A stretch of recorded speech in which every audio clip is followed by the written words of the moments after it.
এটা আসলে আমাদের জন্য দুঃখজনক। এটা সংসদের রীতি। মাননীয় স্পিকার, আপনি দেখতে পারবেন, এগুলি রেকর্ডেড আছে, আপনি দেখতে পারবেন। আমি এটাই বলার চেষ্টা করছি, আমি খারাপ বলছি না, আমি বলছি যে আমাদের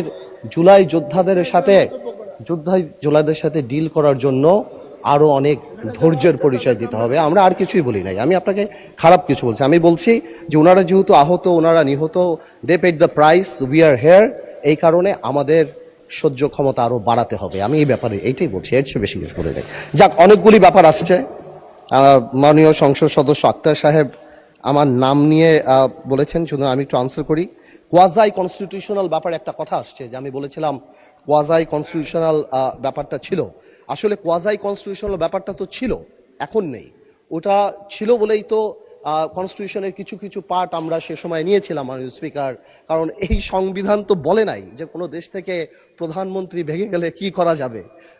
সংবিধানে অনেক গ্যাপ ছিল, যার কারণেই দেখা গিয়েছিল যে সেই সময় শাহাবুদ্দিন সাহেবের ওখানে আমাদের অনেকেই এখানে যারা আছেন ওনারা শপথও নিয়েছেন, কিন্তু পরে আবার শাহাবুদ্দিন সাহেবকে চ্যালেঞ্জ করেছেন, এই পার্লামেন্ট ছেড়ে বয়কট হয়েছেন।